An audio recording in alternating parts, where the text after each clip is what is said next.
this video will cover briefly the new field available on activities, which is the sort date field.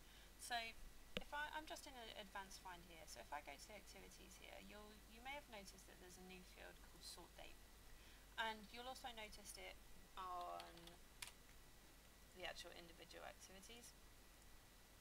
Also see here, sort date. So you might be kind of wondering what it is. By default it's blank, it won't have any data in it.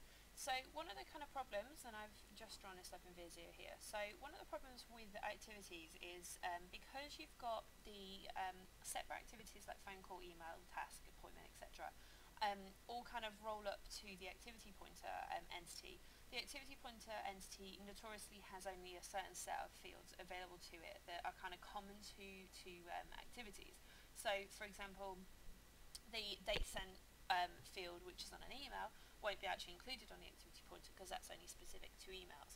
And there's a few other examples across the other activities as well. So one of the challenging things was then if you needed to be able to sort based on those kind of different fields, you can't, because if you would have to do it based on a specific record rather than the actual whole activities. So I wouldn't be able to sort based on two different date fields across the different activities if they didn't exist on the activity pointer entity, that collective entity. So what's been introduced in Dynamics 365 is it actually allows you to, through a little bit of customization, configure this new field that's available as standard without any customization. You just saw it there, I've not done any customization at all to our environment and that field. It means that then you can actually then build queries based on an actual date that means something to your business, and then you can build your views, build lots of quite powerful things surrounding that data. So I've just done this diagram here, so just to make it a little bit easier. So I've created a phone call record, and it's also created the activity pointer record as well, the actual activity thing that it sorts on, thing being the technical term, right? The activity record. So this is that thing in terms of you've got the phone call specific fields, I've made an email, it'll have email specific fields, however my activity pointer has those collective set of fields, right?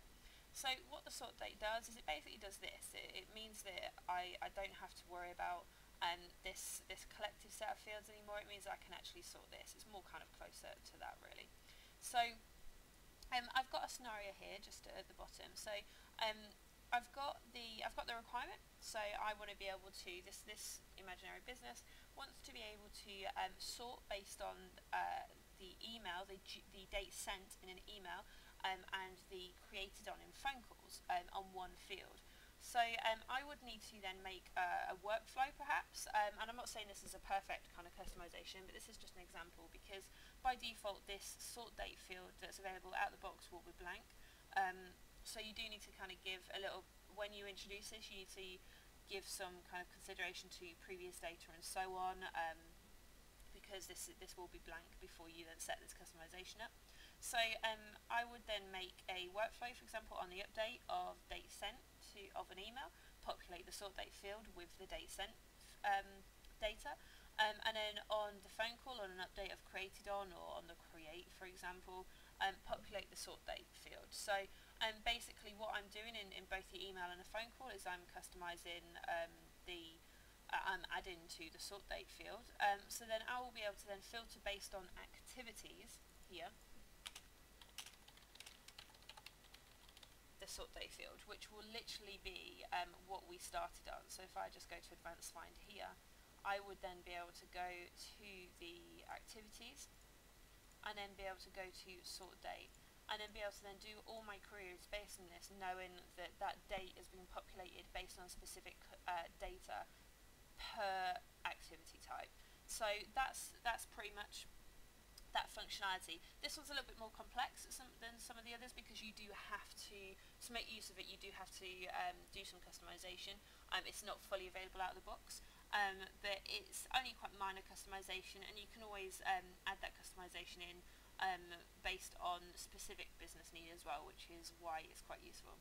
So I hope you've found this video useful, and yeah, that's it.